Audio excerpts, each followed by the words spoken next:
Hello students, आज का ये सेशन उन सारे स्टूडेंट्स के लिए बहुत ही खास होने वाला है जो इस बार का मैट्रिक एग्जाम का पेपर दे रहे हैं और जिनका 3 मार्च का मैथ का पेपर होना है। उन सारे स्टूडेंट को हम बताना चाहेंगे कि आज के इस वीडियो में हम आपके लिए पूरे बुक के प्रत्येक एक्सरसाइज से एक एक प्रश्न, सिर्फ एक एक प्रश्न को रिवीजन के लिए आपको निकाल करके लेकर आए हैं, जो आपके एग्जाम के लिए बहुत ही हेल्पफुल होने वाला है। एक एक प्रश्न को इसलिए हम यहाँ पर रिवीजन करने वाले हैं क्योंकि पूरे बुक को एक ही वीडियो में आपके लिए हम कवर करके लेकर आ जाएंगे सर, जिससे कि पूरे बुक को आपको एक एक क्वेश्चन भी अगर रिवीजन कर लेते हैं तो पूरे बुक आपके लिए पूरे के पूरे रिव्यू निकल कर आ जाएगा और आपका पूरा बुक रिवीजन हो जाएगा। चलिए, आपका कीमती समय को हम जाया ना करते हुए आज की इस वीडियो में हमको लेकर के पहले प्रश्न की ओर लेकर के चलते हैं और आपको बताते हैं कि किस तरह के इंपॉर्टेंट प्रश्न आपके लिए हम आज के वीडियो में लेकर के आए हैं। चलिए लेकर के चलते हैं।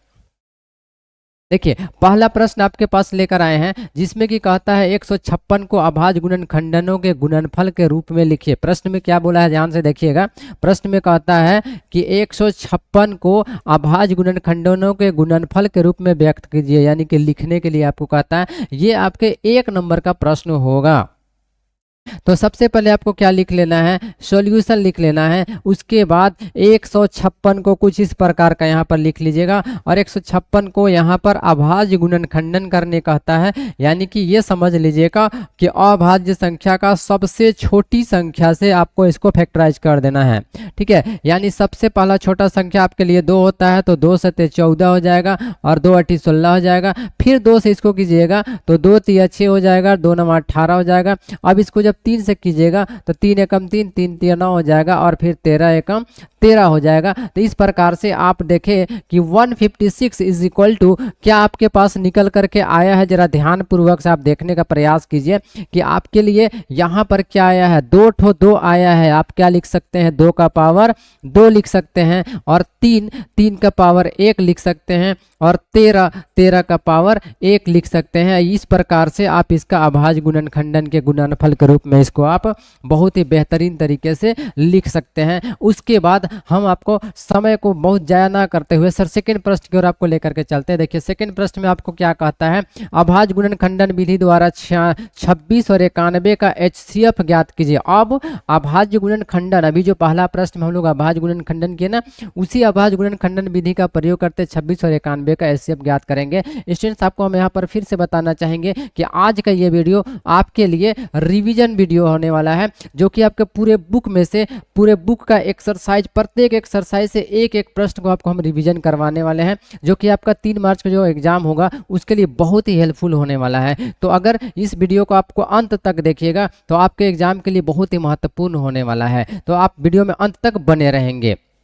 तो यहाँ पर अब लिखता है कि अभाज्य गुणनखंडन विधि द्वारा 26 और 91 का HCF, किसका 26 और 91 का क्या ज्ञात करने के लिए आपको कहता है। देखिए, HCF ज्ञात करना है तो सबसे पहले अभाज्य गुणनखंडन यानी कि इसको फैक्टराइज करना पड़ेगा। तो एक फैक्टराइज करने का नियम क्या कहता है आप देख लीजिए। तो 26 को आप यहाँ पर लिख लीजिएगा और 91 को यहाँ पर लिख लीजिएगा। इस प्रकार से जब इसको तोड़िएगा तो 2 13 26 हो जाएगा और फिर 13 एकम 13 हो जाएगा। 91 को तोड़ेंगे तो 13 सते 91 हो जाएगा और फिर देखिए 13 एकम क्या हो जाएगा, 13 हो जाएगा सर।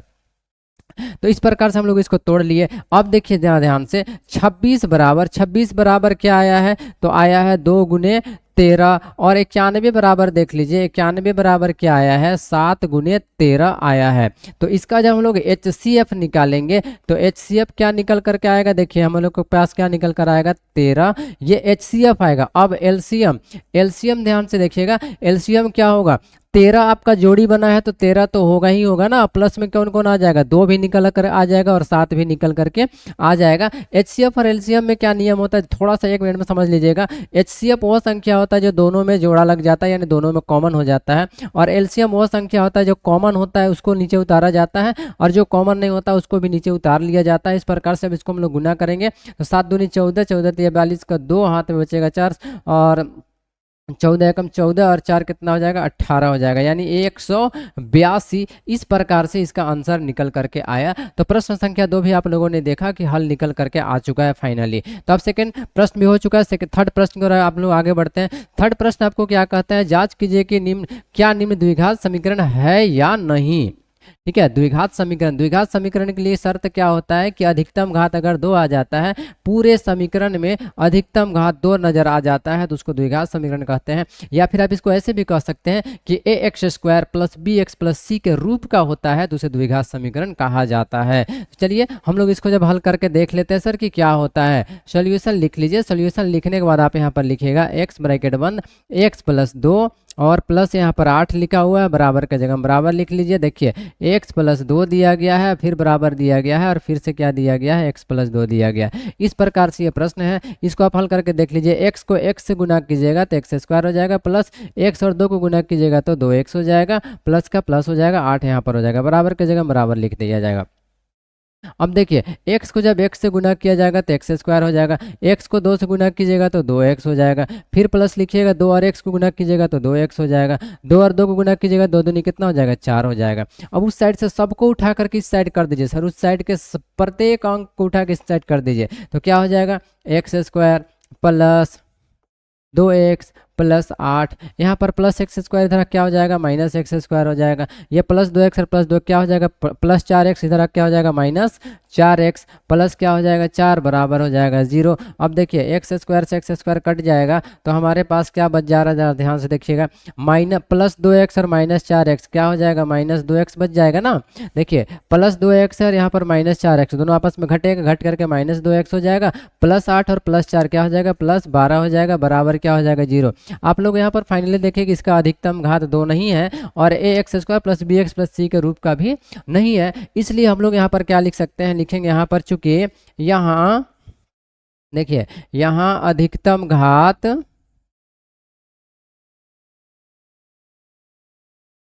देखिए अधिकतम घात बराबर कितना है, 1 है। नीचे लिखेंगे इसलिए क्या लिखा जाएगा, इसलिए यह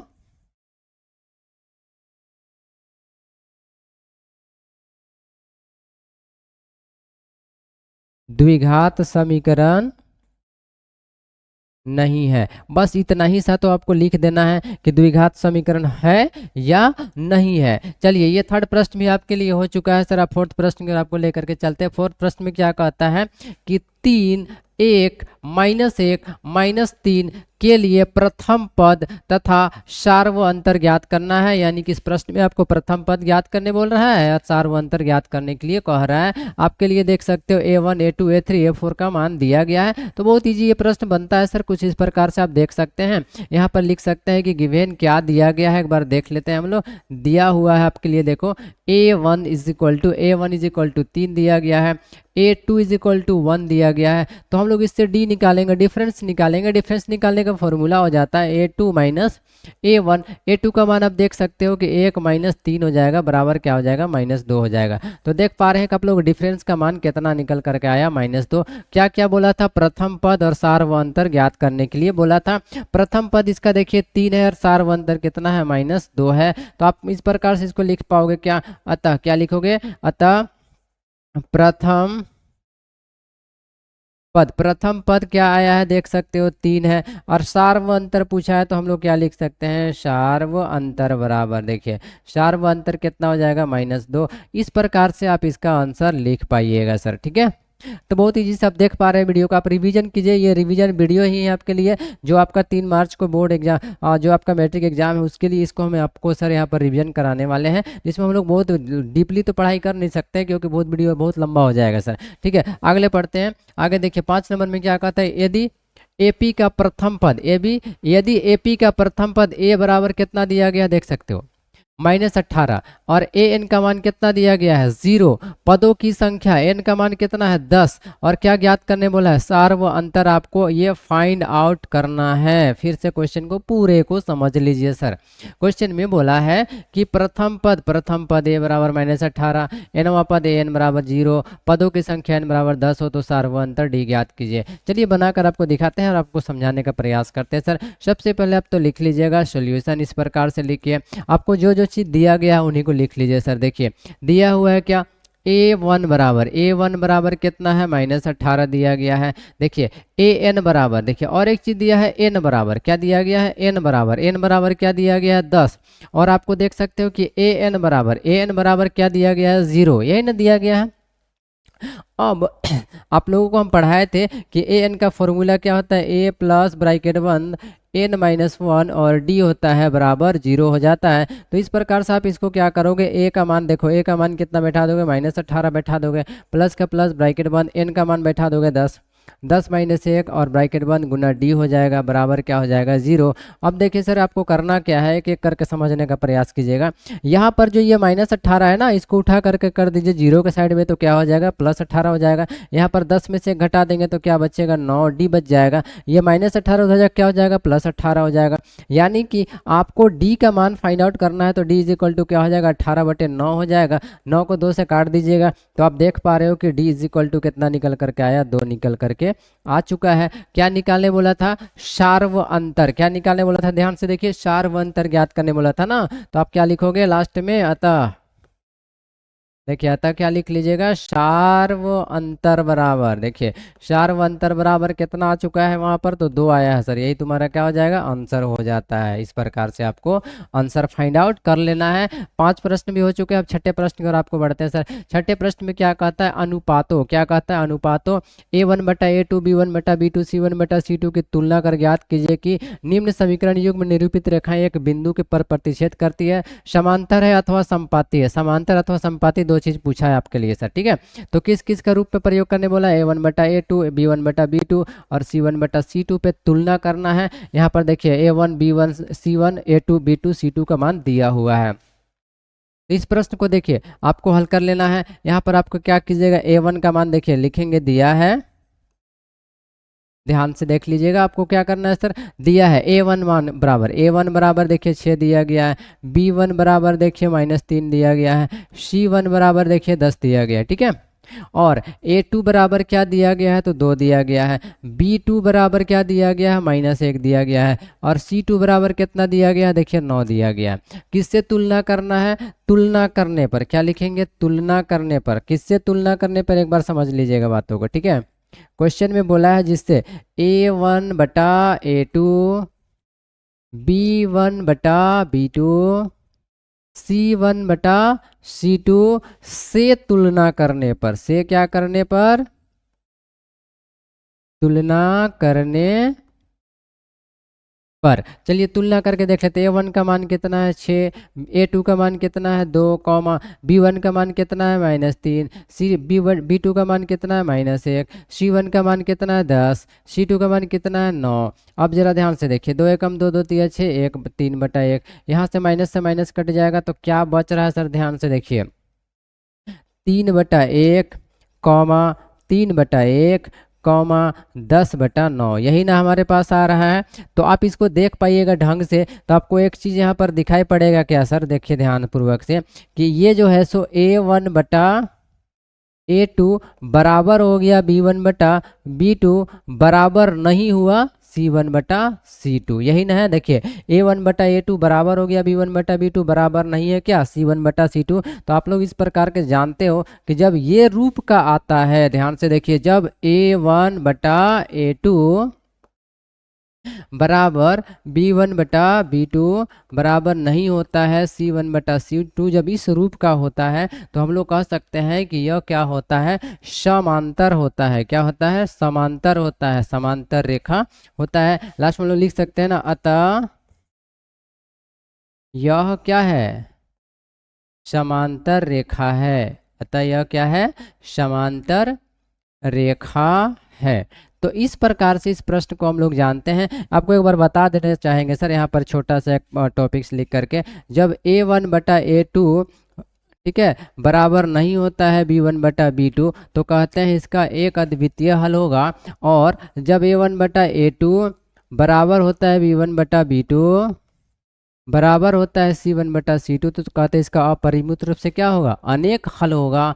और उसके बाद A1/A2 बराबर होता है B1/B2 और बराबर नहीं होता है C1/C2 देखिए C1/C2, तो इसको कहते हैं इसका कोई हल नहीं होगा। यह असमांतर रेखा होता है, इसका कोई हल नहीं होता है। इस प्रकार से हम लोग इसको निकाल लेते हैं। चलिए प्रश्न संख्या 6 हो चुका है, प्रश्न संख्या 7 की ओर आपको लेकर के चलते हैं सर। प्रश्न संख्या 7 में क्या कहता है, 3x² - 2x + 1/3 का विविक्त कर मूलों की प्रकृति द्विघात सूत्र का उपयोग करके मूल ज्ञात कीजिए, यह प्रश्न आपको कहता है। चलिए बनाकर आपको दिखाते हैं सर। सबसे पहले आप लिख लीजिएगा क्या, सॉल्यूशन। क्या लिखिएगा, सॉल्यूशन। ध्यान से देखिए, सॉल्यूशन लिखने के बाद यहाँ पर लिखिएगा दिया है।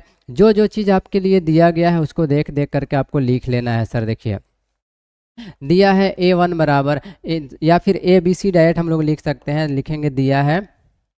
देखिए ए बराबर क्या दिया गया है, दी बी और 3 दिया गया। बी बराबर कितना दिया गया, -2। और सी बराबर क्या दिया गया, 1/3। तो इस प्रकार से हम लोग डी निकालेंगे। डी बराबर क्या होता है, B² - 4AC। तो बी का मान हम लोग देख पा रहे हैं कि कितना दिया गया, -2 का स्क्वायर दिया गया है, -4 गुने ए का मान 3 और सी का मान है 1/3। तो कुछ नहीं करना है, सिर्फ मान को देख देख करके यहाँ पर इनपुट कर देना है। उसके बाद देख सकते हैं -2 का स्क्वायर क्या हो जाएगा, 4 -4, 4 में से 4 कट जाएगा तो क्या बचेगा, 0। अब आप लोग देख पा रहे हो कि डी का मान क्या निकल करके आ गया, 0 निकल करके आ चुका है सर। कोई दिक्कत नहीं होने वाला, बहुत ईजी से क्वेश्चन बनता है। चलिए आगे बढ़ते दिखाते हैं।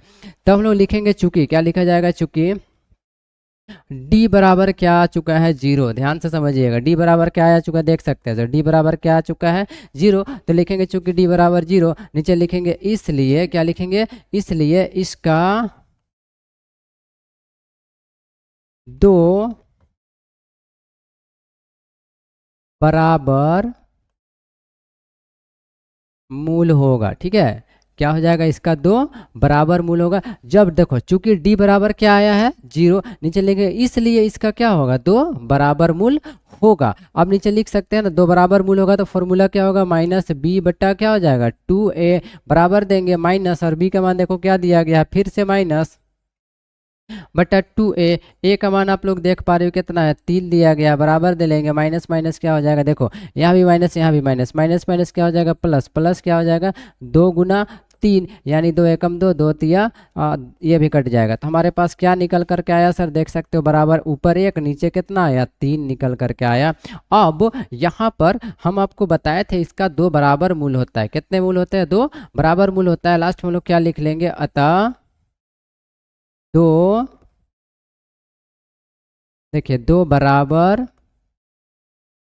मूल बराबर। अब 2 बराबर मूल लिखा हुआ है तो इसी संख्या को कई बार लिखना पड़ेगा, 2 बार लिखना पड़ेगा सर, 1/3, 1/3। और इस प्रकार से ये इसका आंसर हो जाएगा। तो आप लोगों ने देखा कि प्रश्न संख्या 7 भी आपके लिए बहुत इजी बन चुका है सर। अब प्रश्न संख्या 8 की ओर आपको लेकर के चलते। लिखिए प्रश्न 8 में क्या कहता है, बिंदुओं a - b के निम्नलिखित युग्मों के बीच की दूरी ज्ञात कीजिए। आप वीडियो में अंत तक बने रहिए सर, आपके एग्जाम के लिए बहुत ही हेल्पफुल होने वाला है। बहुत ही इंपॉर्टेंट प्रश्न को आपको लेकर आए हैं सर, आप वीडियो में अंत तक बने रहिए। चलिए यहाँ पर क्या दिया गया है, देखो a - b के निम्नलिखित युग्मों के बीच की दूरी ज्ञात कीजिए। बीच की दूरी आपको ज्ञात करने बोला है। देखिए ध्यान से आपको यहाँ पर समझने का प्रयास कीजिए, क्या दिया गया है सर। देखिए यहाँ पर मान के चलिए एक लाइन इस प्रकार का है। इस लाइन में अगर ध्यान से आप लोग समझोगे तो एक चीज नजर आएगा आप लोगों को कि अगर मान के चलिए यहाँ पर इसको a मान लिया जाए और इसको b मान लिया जाए, तो आप लोग देख पा रहे हो कि a का जो मान दिया गया हो, कितना दिया गया है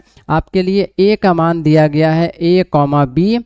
और देखिए b का मान कितना दिया गया है, -a, कितना दिया गया है, -b दिया गया है सर। ठीक है, अब क्या बोला, इन दोनों के बीच की दूरी ज्ञात करने बोला है। तो दूरी का फॉर्मूला क्या होता है आप लोग जानते हो, इन दोनों के बीच की दूरी आपको निकाल लेना है। तो सिंपल आपको लिखना है यहाँ पर क्या, सॉल्यूशन। क्या लिखिएगा, सॉल्यूशन। सॉल्यूशन लिखने के बाद लिखिएगा दिया है, क्या लिखिएगा, दिया है।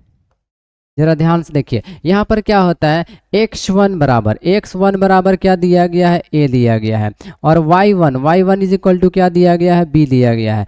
x2 बराबर क्या दिया गया है, -a दिया गया है। और y2 का मान कितना दिया गया, -b दिया गया है। जरा ध्यान से देख लीजिएगा, इसको समझने का प्रयास कीजिए। यहाँ पर देखिए सर क्या होता है, यहाँ पर वाला मान क्या होता है, x1 और y1 होता है। यहाँ पर वाला मान क्या होता है, x2 और क्या होता है, y2 का मान होता है सर। उन्हीं को देख करके यहाँ पर लिख दिया गया है। और लिखने के बाद आपको क्या करना है, यहाँ पर लिखना है दूरी सूत्र से, या फिर लिख सकते हैं दूरी ए बी बराबर क्या लिखा जाएगा, दूरी ए बी बराबर फॉर्मूला हो जाता है under root x2 minus x1 का होल स्क्वायर प्लस ब्रैकेट बंद y2 माइनस y1 का होल स्क्वायर। यही आपका फॉर्मूला होता है, यही फॉर्मूला में आपको मान को फिट कर लेना है, बराबर दे लेंगे। अब देखिए x2 और x1 का मान यहाँ से देख करके बैठाते चले जाना है सर, आपको अंडर रूट बैठा देना है। x2 का मान चेक कीजिए कितना दिया गया है, तो माइनस ए, फिर से माइनस x1 का मान भी कितना है a, ब्रैकेट बंद कर देंगे, इसका कर देंगे स्क्वायर, प्लस का प्लस y2 का मान देखिए माइनस b है, माइनस बी और इसका भी क्या हो जाएगा, स्क्वायर हो जाएगा। फिर बराबर देंगे, देखो माइनस ए और माइनस ए कितना हो जाएगा, माइनस 2a और इसका क्या हो जाएगा, स्क्वायर हो जाएगा, प्लस का प्लस माइनस बी क्या हो जाएगा, माइनस 2b हो जाएगा और इसका भी क्या हो जाएगा, स्क्वायर हो जाएगा। तो इस प्रकार से अब इसको हम लोग हल करेंगे। आगे बढ़ते हैं सर, ध्यान से देखिए और समझने का प्रयास कीजिए। तो अंडर रूट हम लोग का भी रहेगा ही रहेगा, अंडर रूट 2a का स्क्वायर माइनस 2a का स्क्वायर क्या हो जाएगा, 4a का स्क्वायर हो जाएगा, प्लस माइनस 2b का स्क्वायर क्या हो जाएगा, 4b का स्क्वायर क्या हो जाएगा, 4b का स्क्वायर। दोनों के पास से यदि 4 को कॉमा ले लिया जाए, कॉमन कर दिया जाए, तो क्या हो जाएगा, a square plus b square अंदर रह जाएगा। ध्यान से देखिए, इसके पास से 4 बाहर हो गया, इसके पास से 4 बाहर हो गया, a स्क्वायर b स्क्वायर कहाँ रह जाएगा, अंदर रह जाएगा। अब जरा ध्यान से देखिए, 4 का जब वर्गमूल निकाल दिया जाएगा, 4 का वर्गमूल निकल जाएगा, बाहर आ जाएगा, तो अंदर क्या बच जाएगा आपके लिए, a स्क्वायर प्लस क्या हो जाएगा, बी स्क्वायर, और यही आपके लिए क्या हो जाएगा, आंसर। आप इसको दूरी या फिर वर्ग मात्रक आंसर लिख सकते हो। देखो वर्ग मात्रक इस प्रकार से आंसर लिख सकते हैं, ठीक है। तो चलिए, ये प्रश्न संख्या 8 भी आपके लिए बन चुका है। अब प्रश्न संख्या 9 के लिए हम लोग आगे बढ़ते हैं। प्रश्न संख्या 9 देख लेते हैं। प्रश्न संख्या 9 आपके पास क्या कहता है, उस बिंदु का निर्देशांक ज्ञात कीजिए। बिंदुओं 4, -3 और 8, -5 को जोड़ने वाले रेखाखंड को आंतरिक रूप से 3:1 के अनुपात में विभाजित करता है। अब यहाँ पर आपको क्या ज्ञात करने बोला है, निर्देशांक। क्या ज्ञात करने बोला है, जरा ध्यान से देखिएगा। निर्देशांक आपको ज्ञात करने के लिए कह रहा है, तो निर्देशांक आप कैसे ज्ञात कीजिएगा। इसके लिए एक लाइन आपको खींच लेना है यहाँ पर ऐसे, इस साइड में क्या लिख लेना है a, इस साइड में क्या लिख लेना है b और बीच में क्या लिख लेना है p। इस प्रकार से हम लोग निर्देशांक ज्ञात किया जाता है। अब जरा ध्यान से देखिए, उस बिंदु का निर्देशांक ज्ञात कीजिए जो बिंदुओं, क्या लिखता है, जो बिंदुओं क्या क्या है हमारे पास, जरा ध्यान से देखने का प्रयास कीजिएगा। 4, a का मान कितना दिया गया, देखो 4, कितना है, -3 दिया गया है, ठीक है। और b का मान कितना दिया गया, जरा ध्यान से देखिए, b का मान कितना दिया गया, 8, कितना है, -5 दिया गया सर। और आपको क्या बोला है, 3:1, यानी इसका m1 का मान कितना दिया गया है, 3, और m2 का मान कितना दिया गया, 1 दिया गया है। आपको बिंदु P का निर्देशांक ज्ञात करने बोला है, तो बिंदु P का निर्देशांक हमारे पास क्या हो जाता है, जरा ध्यान पूर्वक से समझने का प्रयास कीजिएगा। बिंदु P का निर्देशांक होता है x, y। क्या हो जाता है, x, y। क्वेश्चन को पूरे को एक ही लाइन में समझाने का प्रयास किया, समझिएगा। उस बिंदु का निर्देशांक ज्ञात कीजिए जो बिंदुओं देखो, ये हो गया a का मान, ए की जगह बैठा दिए, ये हो गया बी का मान, बी की जगह बैठा दिए, वाले रेखाखंड को आंतरिक रूप से 3:1 के अनुपात में विभाजित करती है। m1 का मान 3 और m2 का मान कितना, 1 है। बिंदु P का निर्देशांक ज्ञात करना है। सीधा सा बनाना शुरू कर दीजिए सर। लिखिएगा सॉल्यूशन, क्या लिखिएगा, सॉल्यूशन लिखने के बाद क्वेश्चन को बनाना स्टार्ट कीजिए। देखिए, सबसे पहले आपको क्या लिखना है, दिया है, क्या लिखिएगा, ध्यान से देखिए, दिया है a बराबर कितना दिया गया है, 4, -3। और देखिए b बराबर क्या दिया गया है, 8, -5, ठीक ना। और देख सकते हो कि m1 का मान 3 दिया गया है और m2 का मान कितना दिया गया, 1 दिया गया। तो हम लोग का बिंदु P का निर्देशांक ज्ञात करना, लिखेंगे विभाजन बिंदु P का निर्देशांक बराबर विभाजन,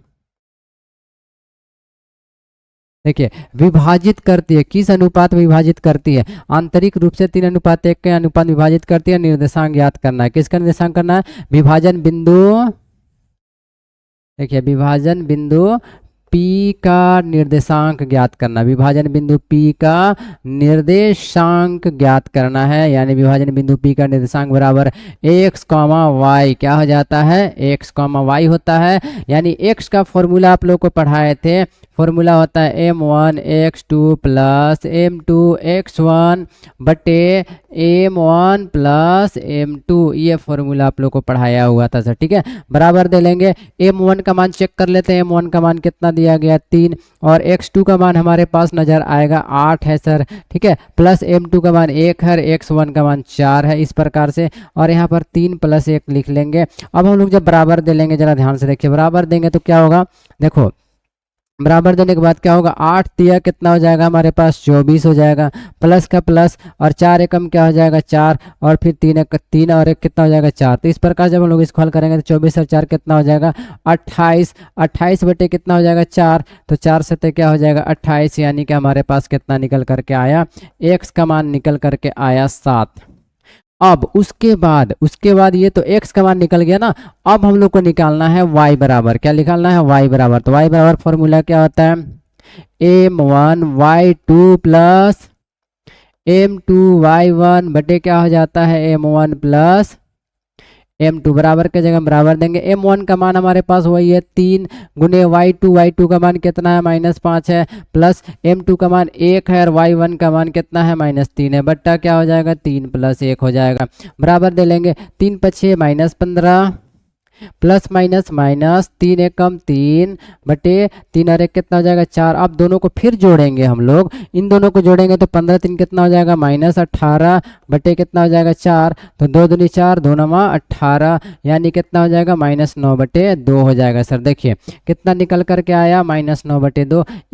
एक्स का मान आया था 7 और वाई का मान कितना आ चुका है देख सकते हैं, वाई का मान कितना आया -9 बटे 2। तो यही तो आपको ज्ञात करने के लिए बोला था ना, विभाजन बिंदु निर्देशांक ज्ञात कीजिए। तो विभाजन बिंदु P का निर्देशांक हम लोग क्या क्या माने थे, x, y, और x का मान यहाँ पर आया है 7 देख सकते हैं, और y का मान आया है -9 बटे 2। देख पा रहे, एक बार फिर से रिपीट करके बता देते हैं सर। देखिए x का मान हमारे पास कितना निकल करके आया है 7 और y का मान कितना निकल करके आया है -9 बटे 2। तो यही आपके लिए विभाजन बिंदु P का निर्देशांक ज्ञात करना था। चलिए इस प्रकार से ये प्रश्न संख्या 9 भी बन चुका है। प्रश्न संख्या 10 की ओर आगे बढ़ते हैं। प्रश्न संख्या 10 क्या कहता है, जरा ध्यान से देखिए। प्रश्न संख्या 10 कहता है साइन a बराबर 3/4 हो तो कोस a और टेन a का मान ज्ञात कीजिए। साइन a बराबर किसके बराबर, साइन a बराबर। तो सबसे पहले आपको क्या लिख लेना है, देखिए सॉल्यूशन, क्या लिखिएगा सॉल्यूशन, और समझने का प्रयास कीजिए कि क्या करना है आपको। सर जो दिया गया है उसी से प्रश्न को हल कीजिएगा तो आपका आंसर बहुत इजी तरह से आता है। देखिए समय को बचाते हुए आपको चलना है सर, इसलिए थोड़ा सा रिवीजन क्लास है ना आपका एग्जाम के लिए, जो इंपॉर्टेंट प्रश्न है उसको हम आपके लिए हल कर रहे हैं सर, ठीक ना, ध्यान दीजिएगा। तो यहाँ पर क्या लिखा हुआ है, साइन ए बराबर कितना लिख लेंगे 3/4। अब आप लोग जानते हो किसका हम लोग प्रयोग करने वाले हैं, लाल कक्का का प्रयोग करेंगे यहाँ पर फॉर्मूला लिखने के लिए। लाल कक्का तो साइन का फॉर्मूला लंब बटे कर्ण होता है। देखो साइन का फॉर्मूला क्या हो जाएगा, लंब बटे कर्ण बराबर क्या हो जाएगा 3/4। आप देख पा रहे हो कि लंब का मान 3 कर्ण का मान 4 आ गया। तो हम लोग को किसका मान निकालने के लिए बच गया, आधार इक्वल टू क्या हो जाता है, कर्ण स्क्वायर माइनस क्या हो जाता है लंब स्क्वायर, बराबर देंगे अंडर रूट कर्ण का मान हमारे पास 4 का स्क्वायर माइनस लंब का मान 3 का स्क्वायर। तो देखो 4 चौके कितना हो जाएगा 16 माइनस 3 दिया कितना हो जाएगा 9, 16 में से 9 घटा देंगे कितना बचेगा 7। तो देख पा रहे हो आधार का मान कितना निकल कर आया 7। तो इसी प्रकार से आपको पहले भी वीडियो में सिखाया जा चुका है सर, आपको क्लासों में बताया जा चुका है। तो आप इस प्रकार से इसका देखो लंब कर्ण और आधार का मान ज्ञात कर लिए। अब आपको क्या ज्ञात करने बोला है, कॉस का मान, क्या ज्ञात करने बोला है, कॉस का। तो लिखेंगे अब cos a is equal to cos a बराबर, देखिए cos का फॉर्मूला क्या हो जाता है, आधार बटे कर्ण। तो क्या लिख लेंगे, आधार बटे कर्ण। आधार का मान आया है √7 और कर्ण का मान आया हुआ है 4, ठीक है। तो ये हो गया। अब अगला क्या निकालने बोला है, टेन इज इक्वल टू। तो टेन इज इक्वल टू क्या लिख लेंगे, टेन का फॉर्मूला आप लोग जानते हो कि लंब बटे क्या होता है, आधार। लंब बटे क्या होता है, आधार। तो लंब का मान हमारे पास कितना आया हुआ है, लंब देख सकते हैं 3 है और आधार का मान कितना है √7 है। तो लास्ट में हम लोग यहाँ पर देख पा रहे हैं कि दोनों आंसर आ चुका है। यहाँ पर एक आंसर आया है, यहाँ पर एक आंसर आया है।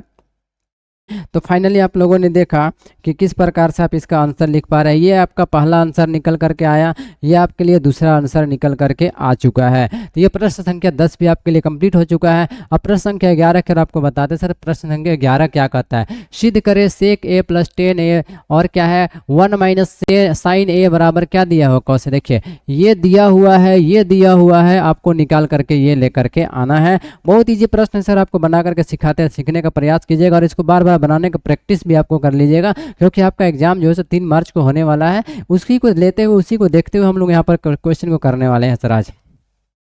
तो सबसे पहले आपको क्या लिख लेना है, सॉल्यूशन लिख लीजिए। सॉल्यूशन लिखने के बाद देखिए एक साइड होता है, इधर को कहा जाता है LHS और इधर वाले पार्ट को क्या कहा जाता है, आरएचएस कहा जाता है। तो हम लोगों को इसमें करना क्या पड़ता है कि एलएचएस को लेकर के आरएचएस के बराबर लेकर आना है, ठीक है, या फिर आरएचएस को लेकर के एलएचएस के बराबर लेकर के आना पड़ता है, यानी दोनों साइड को बराबर इक्वल करना पड़ता है। तो यहाँ पर हम लोग एलएचएस लेने वाले हैं, तो लिखेंगे क्या, एलएचएस लेने पर क्या लिख लेंगे, एलएचएस लेने पर। और सारे स्टूडेंट्स इसको ध्यान दीजिएगा कि जिस प्रकार से हम प्रश्न को आपको करके दिखा रहे हैं उसी प्रकार से आप भी प्रश्न को हल करने का प्रयास कीजिएगा। एलएचएस लेने पर एलएचएस यहाँ पर क्या कहता है, सेक ए प्लस 10a दिया हुआ है, और फिर क्या दिया है, 1 माइनस साइन ए। अब जरा ध्यान से देखिए, हम लोग तो एलएचएस को लिए हुए हैं ना, तो एलएचएस को लेकर के अब हल करना है सर आप लोगों को, ठीक है। तो आपको करना क्या होता है, देखो सेक ए को लिख क्या सकते हैं, ये सवाल है। सेक ए को लिख सकते हैं 1 बाई कॉस ए, क्या लिख सकते हैं, 1 बाई कॉस ए, प्लस का प्लस।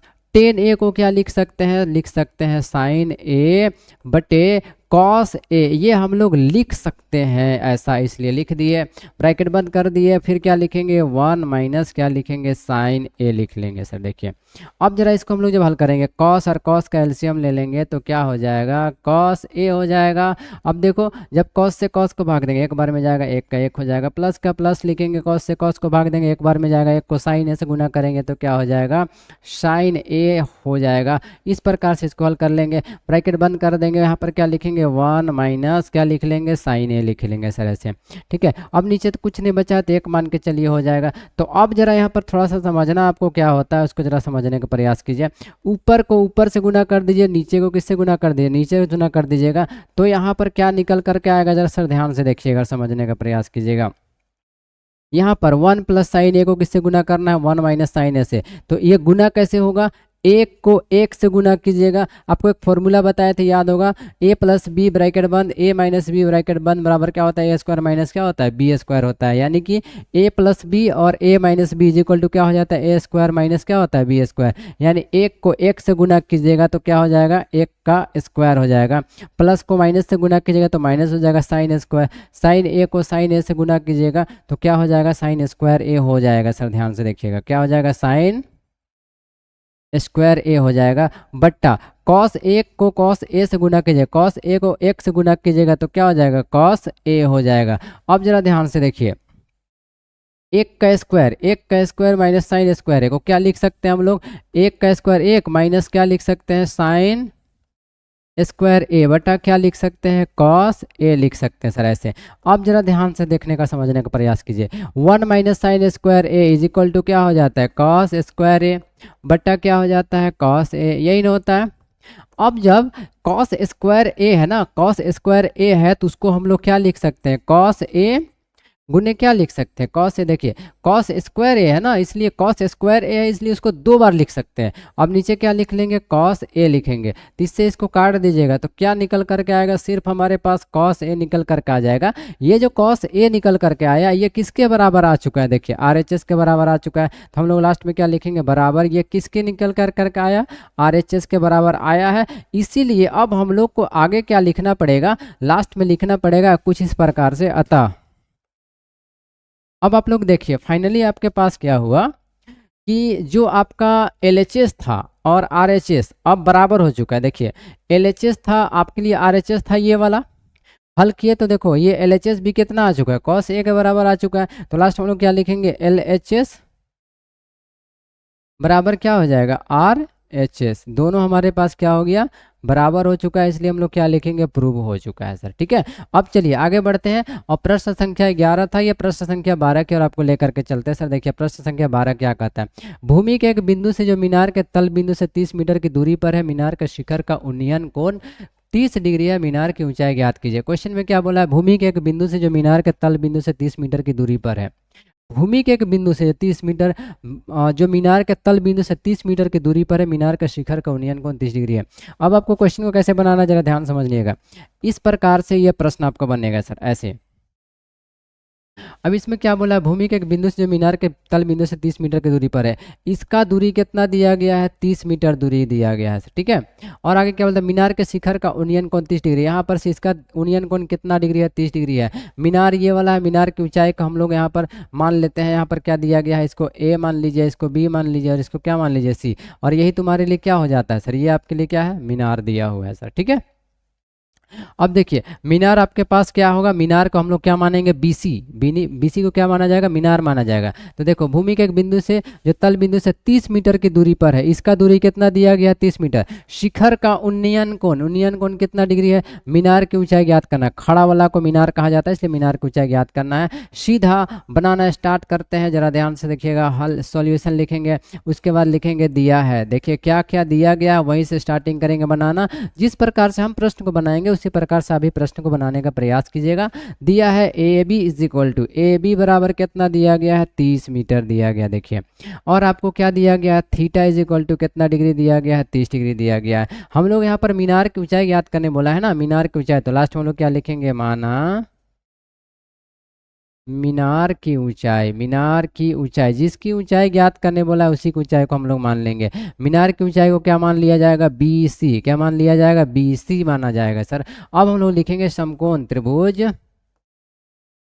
देखिए समकोण त्रिभुज, समकोण त्रिभुज कौन सा है उसको देख लीजिए। समकोण त्रिभुज हमारे पास है ए बी सी। समकोण त्रिभुज का नाम क्या है, ए बी सी। तो लिखेंगे समकोण त्रिभुज ए बी सी में, एबीसी में निकालना क्या है और दिया क्या है, निकालना है बीसी और दिया हुआ है ए बी। तो बीसी बटा ए बी लिखेंगे। बीसी को क्या कहा जाता है, लंब कहा जाता है। ए बी को क्या कहा जाता है, आधार कहा जाता है। सर देखिए बीसी का मान हम लोगों का पता नहीं है और ए बी का मान हम लोगों को पता है, कितना दिया गया, 30। अब देखो लंब बटे आधार किसका फॉर्मूला होता है, लाल बटे क्या लिख लिया जाएगा, कक्का। तो देख पा रहे हो लंब बटे आधार किसका फॉर्मूला होता है, टेन का फॉर्मूला होता है सर। देखिए तो टेन कितना डिग्री लिख लिया जाएगा, 30 डिग्री लिखा जाएगा। अब देखो तो बी सी बटे क्या लिखा जाएगा, 30, और टेन 30 डिग्री का मान हम लोग देखना चाहेंगे, प्रयास करेंगे सर सीखने का। देखो टेन 30 का मान कैसे निकालेंगे, तो लिखेंगे 1/2, 1/√2, √3/2 ऐसे लिखा जाता है। उसी प्रकार 1/√3, एक और क्या हो जाता है, √3। ये होता है साइन का और ये होता है टेन का मान। तो हम लोग को टेन का मान याद करना है ना, तो टेन का मान 1/√3 क्या हो जाएगा, 1/√3 ऐसे हो जाएगा सर। जब इसको आगे हम लोग हल करेंगे तो BC का मान याद करना है ना, तो BC इज इक्वल टू क्या लिख लिया जाएगा, जरा ध्यान से देखिए।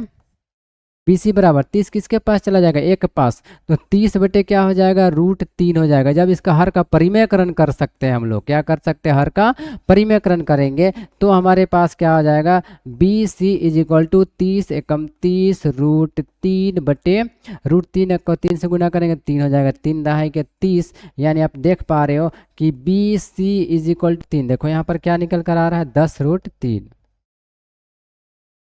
तो मीनार की ऊंचाई क्या निकल कर आया, 10, और ये वाला √3 जो है बचा हुआ ये हम लोग का साथ में निकल करके आ जाएगा सर। इस प्रकार से देखिए मीनार की ऊंचाई क्या निकल करके आएगा, 10√3 निकल करके आएगा। यहाँ पर BC बराबर क्या हो जाएगा, 10√3 ऐसे निकल करके आएगा सर, ठीक है। क्लियर हो गया। अब चलो 12 नंबर भी क्वेश्चन क्लियर। अब 13 नंबर की ओर आगे बढ़ते हैं। 13 नंबर क्या कहते हैं, देखो 7 सेंटीमीटर त्रिज्या वाले वृत्त का परिमाप ज्ञात कीजिए। 7 सेंटीमीटर त्रिज्या वाले वृत्त का परिमाप आपको ज्ञात करना है। बहुत इजी प्रश्न होगा सर, सोल्यूशन लिख लीजिएगा। सोल्यूशन लिखने के बाद लिखिएगा आर बराबर कितना दिया गया है, 7 सेंटीमीटर वृत्त का परिमाप ज्ञात करना है। तो लिखेंगे वृत्त का परिमाप, वृत्त का परिमाप बराबर क्या हो जाता है, 2πr। क्या होता है, 2πr। वृत्त का परिमाप 2 × पाई का मान लिख लेंगे 22/7। आर का मान हमारे पास दिया हुआ है 7। बहुत इजी प्रश्न है सर, देख लीजिए। 7 सेंटीमीटर त्रिज्या वाले वृत्त का परिमाप ज्ञात करना है। त्रिज्या आर का मान 7 सेंटीमीटर दिया गया। वृत्त का परिमाप का फॉर्मूला होता है 2πr। इसी फॉर्मूला में हम लोग मान बैठा देंगे। तो 7 से 7 को काट देंगे तो क्या हो जाएगा, 22 दूनी 44 सेंटीमीटर, और आंसर हो जाएगा। देखिए तो इस प्रकार से आप फाइनली देखें कि प्रश्न संख्या 13 भी आपका बन चुका है। अब प्रश्न संख्या 14 की ओर आगे बढ़ते। प्रश्न संख्या 14 क्या कहता है, जाता है। 6 सेंटीमीटर त्रिज्या वाले वृत्त के त्रिज्य खंड का क्षेत्रफल ज्ञात करें। यदि त्रिज्य खंड का कोण कितना डिग्री दिया गया, 60 डिग्री दिया गया है, 6 सेंटीमीटर त्रिज्या है, त्रिज्य खंड का क्षेत्रफल आपको ज्ञात करना है। बहुत ईजी प्रश्न है, इसको भी बनाकर आपको दिखा देते हैं। सोल्यूशन लिखेंगे, सोल्यूशन लिखने के बाद लिखेंगे r बराबर कितना सेंटीमीटर है, 6 सेंटीमीटर दिया गया है, और थीटा बराबर कितना दिया गया है, 60 डिग्री दिया गया है। ठीक है, क्या ज्ञात करने बोला है, तो त्रिज्य खंड का क्षेत्रफल ज्ञात करने बोला है प्रश्न में, इसलिए लिखेंगे त्रिज्य खंड का क्षेत्रफल बराबर। तो त्रिज्य खंड का क्षेत्रफल बराबर क्या होता है, थीटा बटे 360 degree into pi r square. Theta का मान यहाँ पर क्या बैठाने वाले हैं, 60 बटे कितना हो जाएगा, 360 पाई आर स्क्वायर, यानी पाई का मान क्या हो जाएगा, 22 बटे 7 गुने आर का मान कितना है, तो 6 गुने 6। इस प्रकार से लिख लेंगे सर। देखिए त्रिज्य खंड का क्षेत्रफल का फॉर्मूला होता है थीटा बटे 360 degree into pi r square हो जाता है। अब जब इसको हम लोग काटेंगे तो 6 छक 36 कट जाएगा, इस 6 से इस 6 को काट देंगे तो क्या बच जाएगा हमारे पास, ऊपर 22 6 दूनी 12, यानी 132 बटे क्या हो जाएगा, 7 सेंटीमीटर स्क्वायर, और ये क्या हो जाएगा, आंसर हो जाएगा सर। ठीक है, तो इस प्रकार से आप लोगों ने फाइनली देखा कि प्रश्न संख्या 14 भी आपका हल हो चुका है। अब प्रश्न संख्या 15 की ओर आगे बढ़ते हैं सर, जो कि आपका इस आज का सेशन का आखिरी प्रश्न होने वाला है। विद्यार्थियों के एक समूह द्वारा एक मोहल्ले के 20 परिवारों पर किए गए सर्वेक्षण के परिणाम है, इन आंकड़ों के बहुलक ज्ञात कीजिए। आपको क्या ज्ञात करने बोला है, बहुलक ज्ञात करने बोला है। तो सबसे पहले आपको क्या लिखना पड़ता है, CI, उसके बाद आपको लिखना पड़ता है F। देखो CI का मान कितना दिया गया है, 1 से 3, फिर कितना दिया गया है, 3 से 5, फिर कितना दिया गया है, 5 से 7, और फिर दिया गया है 7 से 9, और फिर दिया गया है 9 से 11। ठीक है, ये दिया गया है। 1 से 3 में कितना है, देखो 7 है। ठीक है, 1 से 3 में 7, 3 से 5 में कितना है, 8, फिर कितना है 2, फिर कितना है 2, और फिर कितना दिया गया 1। ये आपका CI यानी क्लास इंटरवल F मतलब फ्रिक्वेंसी दिया गया। अब इसमें होता क्या है, बहुलक ज्ञात करने बोला है ना, क्या ज्ञात करने बोला है, बहुलक। तो इसमें प्रश्न में करना क्या होता है सर, जरा ध्यान से देखिएगा, समझिएगा। इसमें आपको क्या करना है, जो सबसे बड़ी संख्या है ना उसको देखो, फ्रिक्वेंसी सबसे बड़ा कौन है, F है, इसको क्या मान लीजिएगा, F1। ठीक है, इसको क्या मान लीजिए, F1, और उसका ऊपर वाला को क्या मान लीजिए, F0, उसका नीचे वाला को क्या मान लीजिए, F2, और यही जो सबसे बड़ा है इसका बगल वाला को क्या मान लीजिए, L1, और क्या मान लीजिए, L2 माना जाता है सर। ठीक है, इसको ख्याल कीजिएगा आप लोग। सबसे पहला बात, बहुलक ज्ञात करने के लिए आपके लिए 5 मार्क्स का प्रश्न होगा। तो यहाँ पर लिखेंगे चूंकि, क्या लिखेंगे, चूंकि बहुलक वर्ग, देखिए बहुलक वर्ग कौन होगा, ध्यान से देखिए, बहुलक वर्ग हमारे लिए क्या हो जाएगा, 3 से 5 होगा, क्योंकि इसी में बारंबारता क्या है, सबसे ज्यादा है। देखो सबसे ज्यादा 7 8 2 2 1, सबसे ज्यादा कौन है, 8 है ना, तो 8 को क्या मानना है, F1, उसका बगल वाला को क्या मानना है, बहुलक वर्ग, क्या मानना है, बहुलक वर्ग माना जाएगा सर। तो बहुलक वर्ग कितना होगा, बहुलक वर्ग होगा 3 से 5 होगा।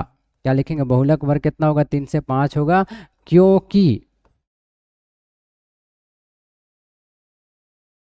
इसी में देखिए बारंबारता, बारंबारता क्या है, सबसे अधिक है, बारंबारता सबसे